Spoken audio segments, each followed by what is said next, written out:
This episode is brought to you by Honda.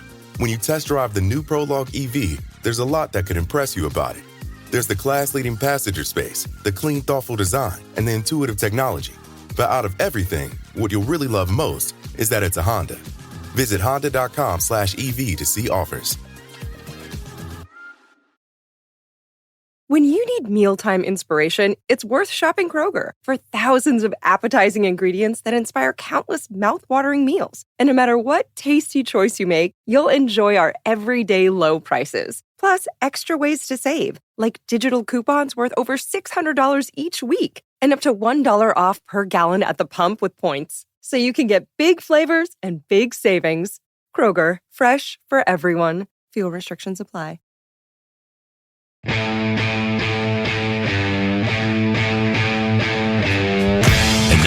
Live from the TCL broadcast studios, it's Joe Souchere and Patrick Royce with Sports Talk.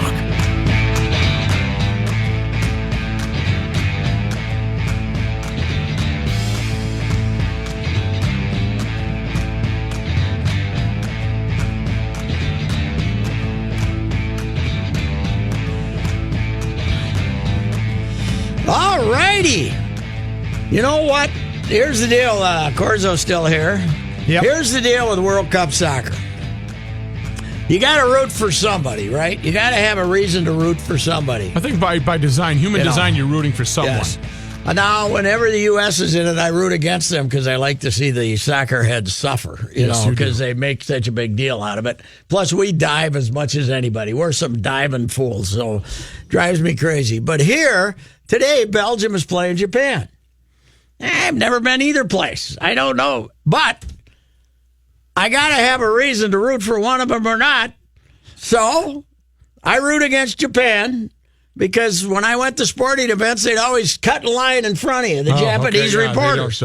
That's the only decision I have to make. So I go with at the Masters. They were always ahead of you. Everywhere else, they'd always, the Japanese TV crews would always push you out of the way. So that's why I root for Belgium. And the rank and file of Japanese do. When I was in Australia, a lot of Japanese, because they're pretty close to Australia, tons of Japanese tourists. Yes. A plane, waiting to get on a boat, waiting to get into a tourist attraction.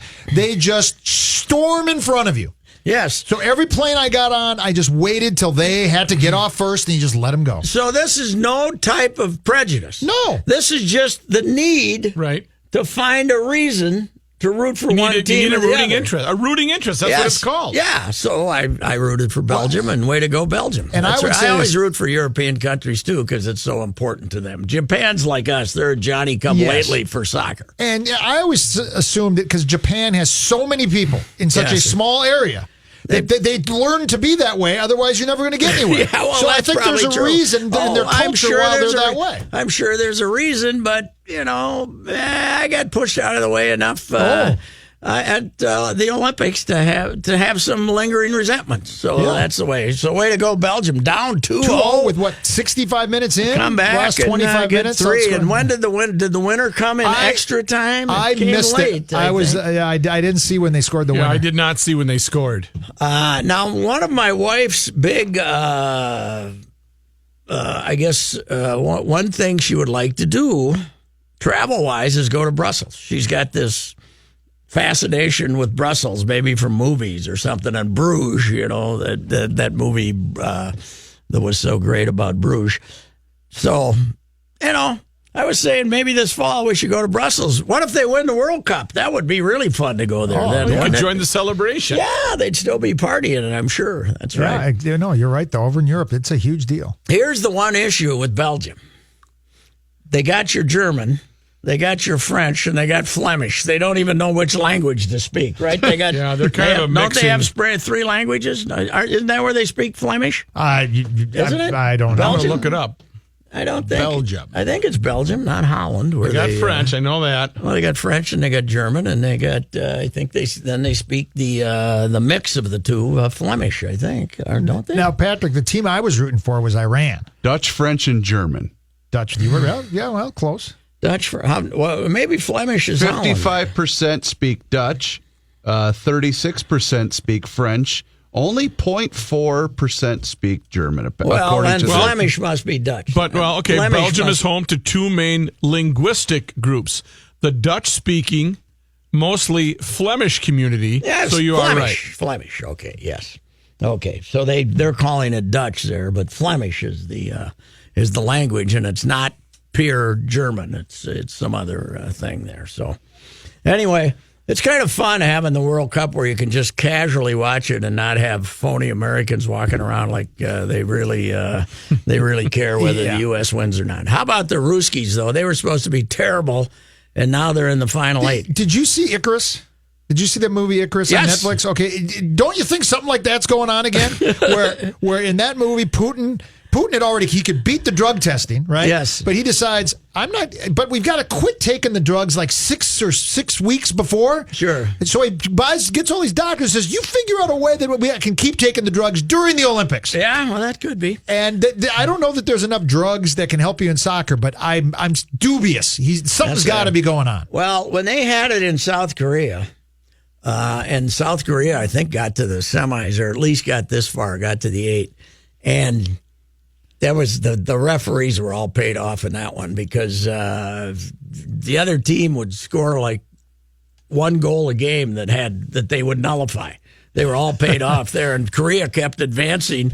The other team had scored 3 goals, they get 1, and they'd advance, and the other team would have to stay home. So there was something weird going on. I don't trust soccer at all because they're all bribery. And they were saying, why do they have 1 referee? And that's amazing, isn't it? Yeah.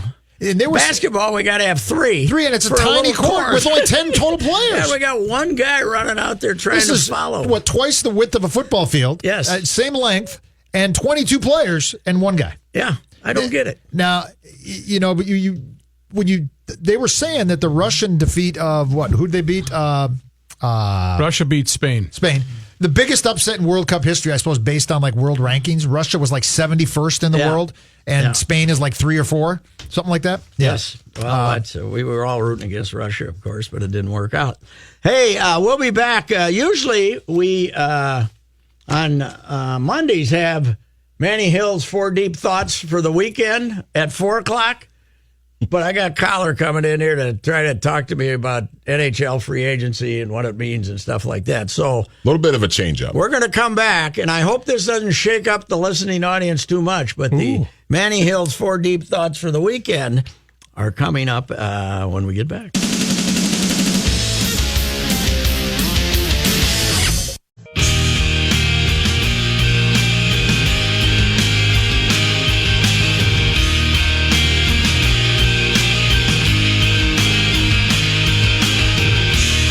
All right. Do we have the sounder? Do we have the much-needed sounder? We do, rookie. All right. We now present Manny Hill's 4 Deep Thoughts on the Ride with Royce. This is dynamite, Korzo. Dynamite. Number 1. Go ahead, Rook. The one thing that I've always done is consider, obviously my family, understanding, especially where my boys are at this point in their age. They were a lot younger. The last time I made a decision like this 4 years ago, I got a teenage boy, a preteen, and a little girl right now that wasn't around as well. My family is a huge part of whatever I've decided to do in my career, and they will continue to be that. That was LeBron James after the Cavaliers lost Game 4 of the NBA Finals a few weeks ago. And, of course, obviously the big news of the weekend is that LeBron is now going to be a Laker for the next at least 3 years. I got a question for you. Okay. What's he telling us? That the kids want to live in L.A.? They've been out in L.A. and they like L.A. a lot better than Cleveland? That was kind of the underlying rumblings that it kind of made sense for him to go to L.A. I mean, obviously for the on-court stuff with the Lakers and everything, but also it's a better opportunity for his kids. Yeah, because I think his kid wants to play basketball too. So wait a minute. Isn't Minnesota supposed to be like the best schools? The best place to have your kids. They're away from the bright lights of Los Angeles. Hopkins takes transfers from everywhere. I mean, come on. I mean, this is what's called crap. Okay, LeBron wants to live in L.A. and saying that it's his kid's choice because he has two.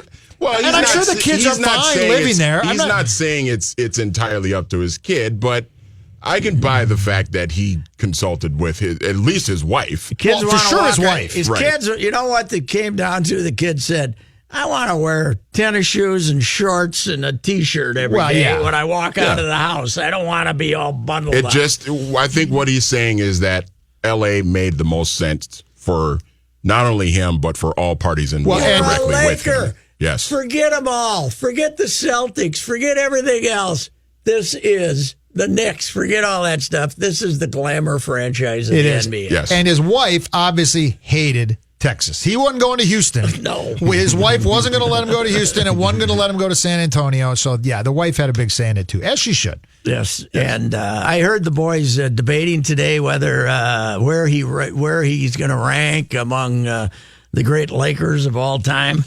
They didn't even mention Jerry West in their debate, for God's sakes. Jerry West is probably as beloved out there as anybody. Well, if you look at if you go Magic, and you've probably done this, man. If you go on NBA Reference, they'll list by win shares the best players of an organization, and the Wolves have KG, Kevin Love, and then you're scrambling. Yeah. You look at the Lakers, you get to like 14, and the guys are like first ballot Hall of Famers. How many guys they have? Yeah, Elgin's like 6th. Yeah. The other thing too is with LeBron now playing for the Lakers. 6 of the top 8 scorers in NBA history will have played for the Lakers at some point in their career. So it's a pretty rich franchise. All right, number 2. Anthony Tolliver runs it up and in. He's rolling. Luke Kennard finds a wide open Anthony Tolliver, knocks another one down. Outside Anthony Tolliver, why not? And he hits another. 16 for AT. He's 4 out of 5 from downtown. Now, this was originally going to be Derrick Rose coming back to the Timberwolves, but I thought with the news today of Anthony Tolliver being signed by the Wolves that that would take its place. And Belly is out and AT is in. He's back for a second stint with the Wolves. Man, Korzo's not on board, but I'm not worried about losing Belly. He doesn't play anyway. Well, he plays. He misses 30 games a year. Belly does miss. Belly has the potential to be really a good player. But he's 30. He'll be really good. Well, and how old is AT? 35? Well, 32. Okay. 33, June 1st, 33. Okay. I'm not saying they're getting younger, but I'm saying Belly, you'd have to give a big contract to Belly eventually. Well, what'd they give AT, Manny? 1 year, and according to Shams, it's going to be like somewhere between 5 and 6. It's the rest of the. It's the rest of the. Well, I got news for you. Tolliver ain't going to play either. He'll play. Well, let's go down the list of guys that Tibbs hasn't played, shall we? He got Cole Aldridge, didn't play him. He got Rush, didn't play him. I mean, he tried to play Belly. Well, Cole Aldridge was collecting a check. Like, let's be real here. Yeah. Like, Cole Aldridge should have played more. He'll play more than Crawford did. And by the way, Crawford played as much as he should. Crawford played too much. Yeah, probably. Is my view. But yeah. All right. Well, if he makes some threes, we'll be happy. Right. Does he guard anybody? I don't know. At least he shoots threes. That's the one positive. He had 43% on. He took about 4 games, so he had him. Who did he play for last year? I don't even know. Detroit. He's Pistons. A really bright guy. No, he's a really good guy. Yeah. All the way around. And he didn't play for the Bulls. Never played for the Bulls. Shocking. Yeah. I've tweeted about him twice, and at the end, each time I said that he never played for us. Me and Pat had to double check when the news broke. We double check. Let's see. Did he ever stop in Chicago? Let's see. Well, he's been about 6 places. Yeah. Yeah. All right. Number 3. It's all over. It's Uruguay's night because it was Edinson Cavani's night. They have beaten Portugal by 2 goals to 1. But Messi's out of the World Cup and Argentina are out. France have won it 4-3.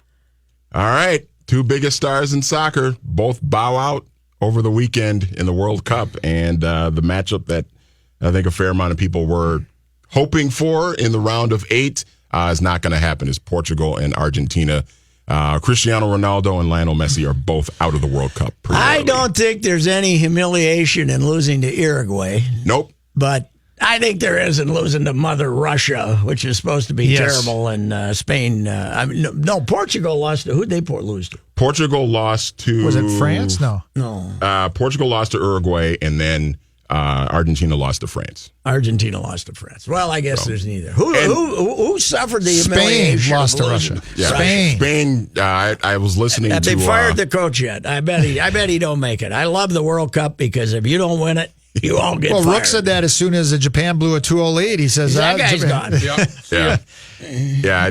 I was listening actually on the way into my other job this morning. Taylor Twellman was on with Golic and Wingo this morning, and he was sounding off pretty good on Spain just by the way they played and just kind of playing really conservatively, just passing the ball around, not trying to score, and it came back to bite them, and now they're out. But I think what people will probably tell you, though, is that even though Portugal and Argentina are out, that the better two teams won those matchups. And really, the two big stars are out, but the better two teams actually won those two matchups. And Lionel Messi, 0 goals in the knockout round in 4 World Cups. Now, I guess maybe one of those World Cups they didn't even get to the knockout round, and maybe a couple of those. But Jonathan Harrison, Mr. Soccer Guy, who produced my show, said he believes that Messi's now played in like 5 or 6 knockout round games because they went to the finals one year. So they won 3. They played 4 that year. So they played in at least 6. They never scored a goal in the knockout round ever. They both had the problem, though, of the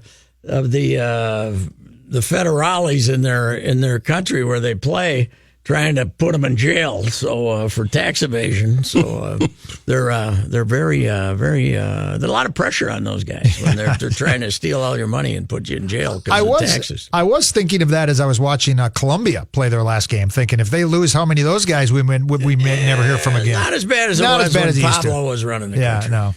All right. Brown in a hurry into the Ranger zone. Brown pulls it in. Scores! First goal is a duck for J.T. Brown. I'm pretty excited. Teddy's kid. Yeah. He doesn't have a bullet in his ass, does he? Not yet. Maybe I'll ask Ted next time I see him. We got that baby removed, didn't we? I'll ask Ted next time I run into him. Can I Google that? Is that something we can look up? Teddy Brown shoots himself in the hinder. Yeah, well.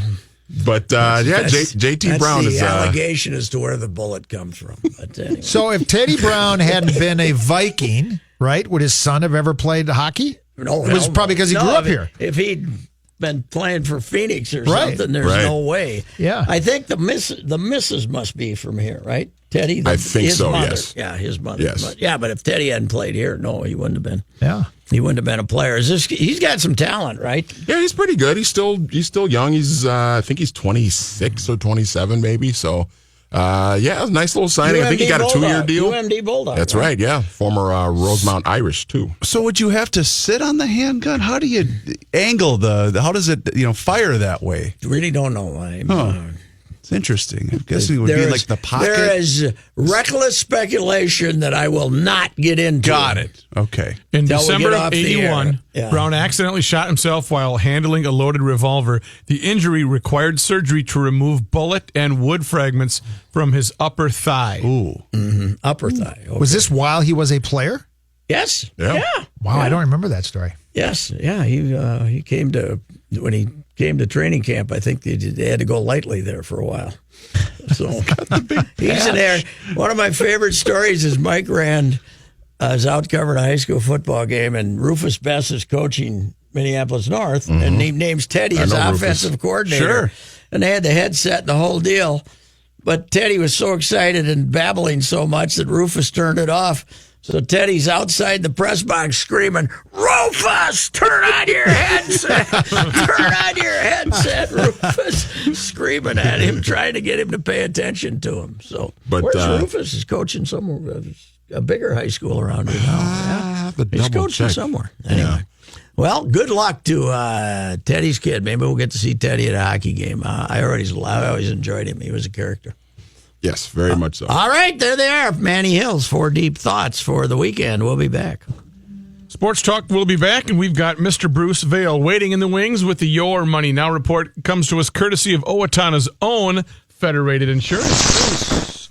Bruce, could you power down and then power right back up? If you'd be doing me that quick favor. Bruce Vail with the Your Money Now report. Again, comes to us courtesy of Owatonna's own Federated Insurance, and we've got Bruce Vail followed by Mr. John Haidt, who is filling in for Mr. Kenny Olson. Bruce, take it away. All right. Well, stocks declined early today on continued trade jitters, but the market slowly recovered and the major indexes were higher at the close. The Dow Jones Industrial Average gained 35 points, moving to 24,307. The NASDAQ Composite rose 57 points and the S&P 500 gained 8.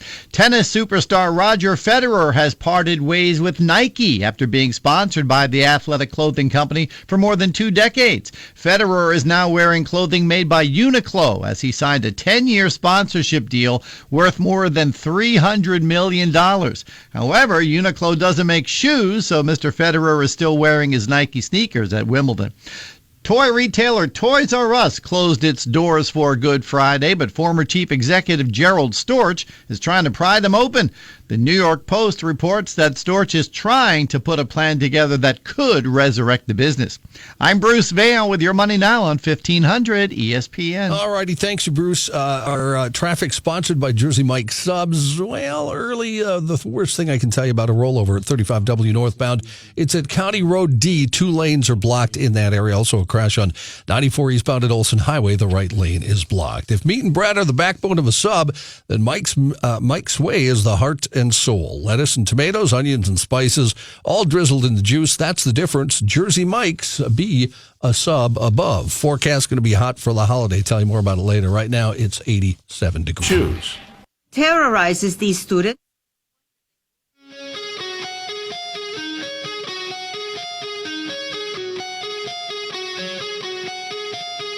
This week's hardest working man in radio, Johnny Height, news, traffic, sports. He's done it all. He's going to do it all. That's all he's doing is news, traffic, and sports. That's right. Thanks, Patrick. Here's us. We'll call it a sports update. All right. Well, it might be a little news. There's in there news too. and sports. Okay. It's sunny at 87 degrees. No, I did that already, I think, didn't I? I think so. Twins and Brewers tonight in Milwaukee. Kyle Gibson goes for the Twins, tries to get them back on the winning track. Brent Suter pitches for the Brewers. A lot of roster news today. I think Suter's a lefty, right? He is, yes. These clowns have no chance. He is a lefty. A lot of roster news for the Twins today. Let's start with Jorge Polanco. He's been reinstated from the restricted list after serving his suspension for steroid use. I'm okay with that. I still say he's a good kid. He's just a dummy. Twins also recalled right-handed pitcher Zach Littell from Rochester. Yeah, he was so good the first time. I can see why they did that. The guy was hyperventilating when he warmed up. But they want somebody to be able to pitch 7 innings if somebody gets knocked out early, though, I would think. To make room on the roster, the Twins optioned lefty Alberto Mejia back to Rochester, put A-Ray Adrianza on the 10-day disabled list. He's got a hamstring strain. To make room for Polanco on the 40-man, the Twins designated Ryan Lamar. Whoa! I know. Whoa! The heck, man. What Come a on. season. Will they still re-sign him? If he clears, which he most likely will. Back in Rochester. What a season for this team. Twins also returned Byron Buxton from his rehab assignment. You know what? I want to have a special exhibition foot race to see who can cover first. Adalberto or Lance Lynn. And in a close third, Levon Hernandez. Both of them failed to cover first and helped start big rallies. Coming in fourth, Sidney Ponso. Adalberto on a 100-degree day, not a good idea. No, not a good idea. Not a good idea on a 60-degree day. No. But wait a minute. But why didn't they specially fly Sano in when they heard what the weather forecast is? And play him for 3 days. He could have lost 40 pounds. Yes. But I mean, I don't know what you guys are talking about. Mejia, he only weighs 195 pounds. Yes, that's right. According to his baseball reference, he's 195 pounds. The Twins also. That's when he takes off his prosthetic leg. Also returned Byron Buxton from his rehab assignment, reinstated him from the 10-day disabled list, then optioned him to Rochester. Which surprises me. I thought they'd probably call him up this weekend when they got back home, but I guess the time that he can have on the rehab is now up, so they had to do this. World Cup action today, round of 16. Brazil shuts out Mexico 2-0, and Belgium was down 2-0 to Japan, ended up beating Japan 3-2. I always, countries that really care about it, that's who I root for in soccer. Belgium is one of those. What about Costa Rica? Are they still Costa Rica? Our guy got back, by the way, and they put him on the All-Star team. Francisco Calvo, Calvo the complainer, we call him. He's the guy that was some blogger that nobody'd ever heard of had said something bad about the team, and he wasn't going to talk to anybody if the guy was in the group, and nobody even knew he was talking about. Now, does MLS make every team have one All-Star, or is this a legitimate All-Star? I have no idea. I don't either. We can't score any goals, though. You'll have to get Jonathan to break it down. Jonathan would break that down. We can't score any goals, yes. News notes from today. Minneapolis police investigating an incident near the University of Minnesota that led to a death late Sunday night. Police said it happened about 11 o'clock in the area of University Avenue and Oak Street. Authorities said one man died after what they think was a fight. Said the fight was between two men. It started at a bar. Witnesses told police the two men were arguing about something at Sally's Saloon. Then a physical altercation broke out when they reached University and Oak Street. Investigators said one man severely injured rushed to Hennepin County Medical Center, where police say he later died. Officers took the other man into custody. That man released pending additional investigation and possible complaint, according to authorities. Authorities added the individual has continued to cooperate with them. Authorities are talking to witnesses, looking at video to figure out what led. Where is Sally's now? Moved down the street? Basically, it's like a block away from where it used to be. Next to Stub and Herb's, or where is it? I can't remember. Or is it the other way? I think it's the other way. Okay. What's it called? Sally's. Sally's Saloon. Sally's has been there for 100 years. Yeah, I can tell you many a story. I've never been. I wonder who was hitting on whose girlfriend when this fight started. Yeah. 700 Washington Avenue Southeast. Okay, that doesn't help me. Let's see. I'm just trying to say, did they put it over there by the new, because they took the building away over there where the drugstore and stuff is? Over there. By Walgreens? Closer to down towards Stub and Herb's, which has also been there for longer than Sally's, probably way longer than Sally's. Greatest quote ever. Go for football. Greatest quote ever. Cal Stoll. Talking about when they beat Michigan here. And 1977. Steve, what the hell was the name of Steve Carlson? No, their tackle. Great tackle. Steve McQueen. No, Midbow. Steve Midbow was chasing Rick Leach. Yep. And Rick Leach ended up like 30 yards behind, and he just collapsed, and Midbow was following him all down. And Cal said he would have chased him to Stub and Herb's if he would have come running, because it was that end of Memorial Stadium, you know. U.S. Chamber of Commerce, the nation's largest business group and usually a close ally of President Trump's Republican Party, is launching a campaign to oppose Trump's trade tariff policies. With some of America's tightest trading partners imposing retaliatory measures, Trump's approach to tariffs has unsettled the financial markets. The new campaign, detailed first to Reuters, is an aggressive effort by the business lobbying giant. Using a state-by-state analysis, it argues that Trump is risking a global trade war that'll hit the wallets of U.S. consumers. Don't they know that when you disagree with him, that makes it 100% certain he's going to go ahead and do what you don't want him to do? Facebook. Sounds like someone in this booth, maybe. I do root against the U.S. in soccer. I'll admit that.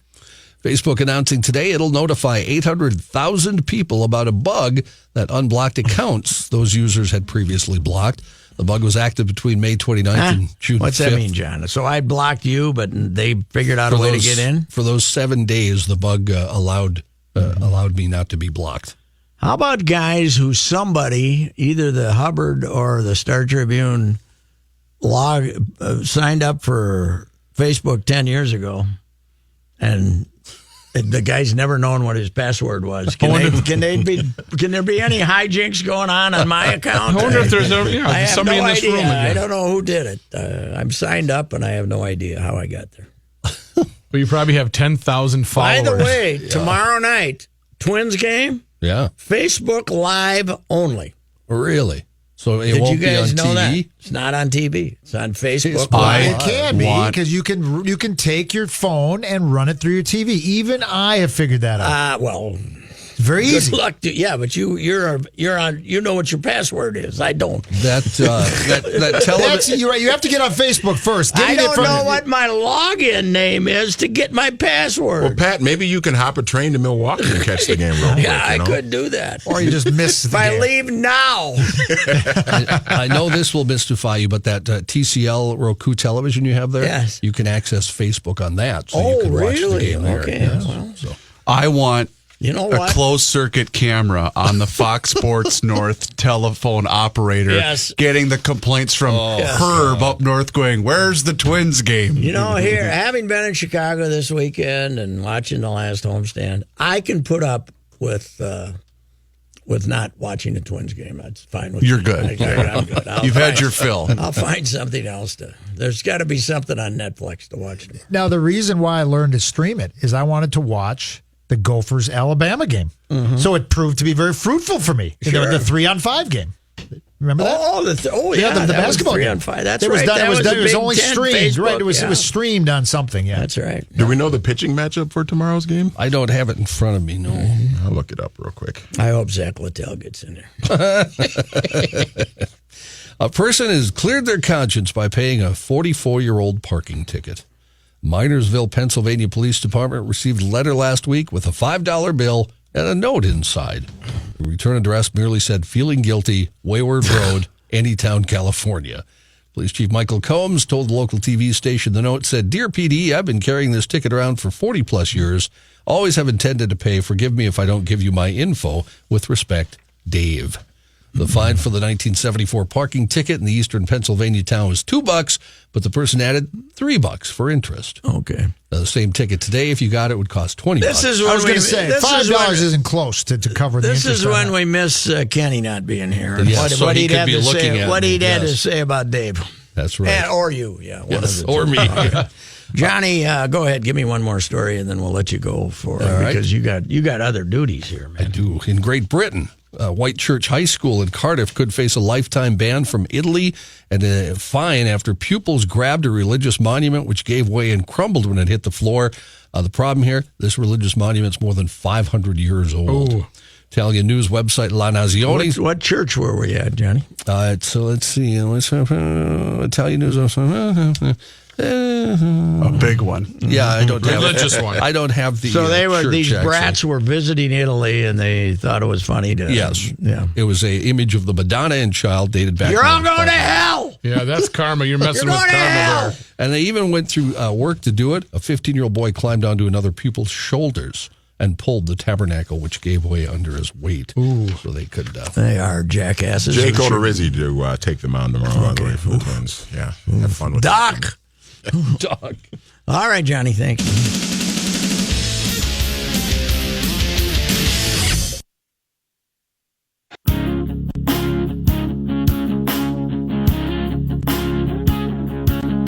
All right, Ruck, I hear you fellas were having great fun at my expense on Thursday as the train slowly made its way from St. Paul to I love your Chicago. picture, your tweet of you just very pensive. As looking out the window. Yeah, looking out the window. Because that's what you do on a train, particularly when it stops for 40 minutes in the weeds and outside of Economawalk. And you sit there, and after about 10 minutes, they finally tell you, well, we got to wait for a freight train, but they don't have the guts to tell you it's going to be another half hour. In fact, every time we saw that photo, I just kept in my head thinking, I am on a train. When I told my wife that you were heading down there via the train, she stopped and looked at me and she said, does he know how long and how many stops that train takes to Chicago? It said 8 hours. I was prepared for 8 hours. What I wasn't prepared for was leaving 2 hours late and nobody being surprised. Apparently, veteran train at 8 o'clock when the train's supposed to leave. You know how many people were waiting for it? 5. Really? Because they all know, except me, right, that these jackasses never leave on time. You need a friend that works at the train station is what you need to inform you. You need a guy. Yeah. I wrote a blog about it today. And so we find out now they're saying 8:35. So I get up and I'm wandering around the train station and we see this the loneliest man in America, the guy shining shoes at the Union Station.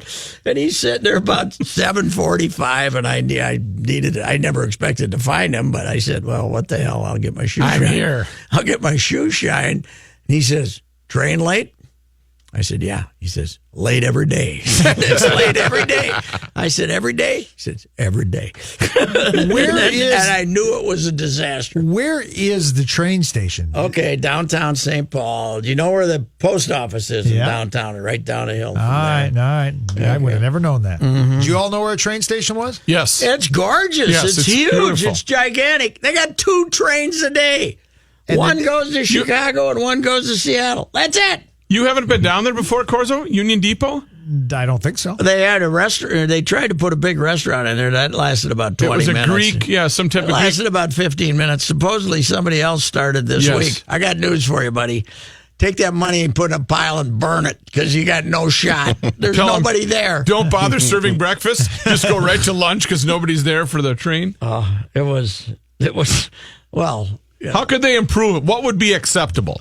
Be on time. The bullet train to Chicago with maybe 2 stops. No, I don't care about the stops. I don't care anything. I just want to be on time and to continue keep moving. Proceeding. Yes. Keep proceeding. It's like when you're driving home in bad traffic. You'd rather be moving. Now you don't drink, but is this like the old style train where you can go and they have like a bar car? They did have a bar. So you can go in the bar and hang out in there? It was okay. There was a bunch of guys. There was 121 passengers.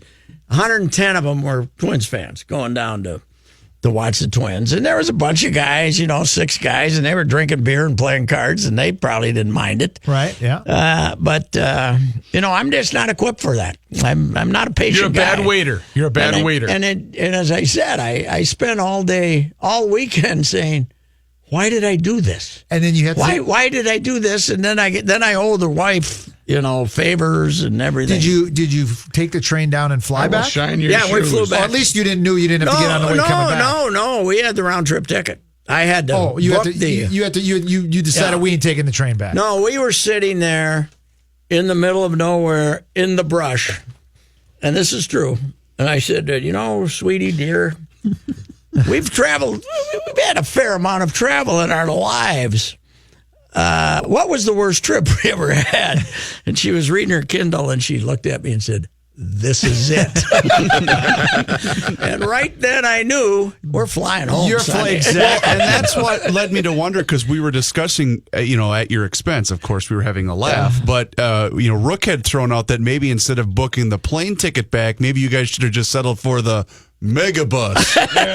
Come on up. Up or down. I don't think the Megabus waits for a freight train, so that'd be an improvement. Well, could you imagine? I think on the Megabus, they travel like you want them to. I think they take a vote. We ain't stopping. It's a vote on the system there. And what is, everybody calling me out for being so stupid, not knowing that the train always runs late. That this is, I didn't know. I thought but all of those people had to have experienced it then to know so this. They're dumber than I am because they're back. Yes. What's wrong with you? And by the way, it's no cheaper than flying. Really. Yeah. If you book your flight ahead of time. It's, it's one of the dumbest. It's quaint, Patrick. That's quaint. What I thought it would be, but it wasn't quaint. It was disgusting. I just, I have nothing good to say about it, because. But your mind wants to paint a romantic picture of it. Yes, it did paint a romantic picture. As I said, Cary Grant, Eva Marie Saint, North by Northwest. Yeah. Turns out to be Steve Martin and John Candy planes, trains, and automobiles. John Candy. Those aren't pillows. It was brutal. It was brutal. And now did your wife go to the Twins games too and sit in that heat? No, she was going to go Saturday, but I wouldn't let her because she's not a great heat person anyway. She would have made it till the opening pitch. Yeah. She wouldn't have made it through the anthem. It was intolerable. It really was. Yeah. And that's a stadium too. You can't escape the heat because there's no airflow. Long Lori told me that her husband and his crew, they had to bail about the 6th inning. On Saturday? On Saturday. Oh, man. Yeah. So it was... Wow. It was quite the something. I was there a year ago, and we were in the upper deck, me and the kid, and you couldn't go anywhere. There's no shade, and there's no airflow throughout that ballpark. I couldn't imagine on Saturday how bad it would have been. I mean, the area outside, do they call it Wrigleyville or that? Yeah, that is tremendous. Have you seen the new plaza, this huge plaza and everything? But if I ever go back down to Wrigley, I ain't going to bother going to the game because when I'm in the ballpark, it's horrible. It's a college. Just hang outside. It's a college football atmosphere now from Memorial Day to Labor Day. Yeah. That was the least of my problems. All right, but thank you to American Airlines. You were only a half hour late. By what I was used to, it was fantastic. All right, we'll be back.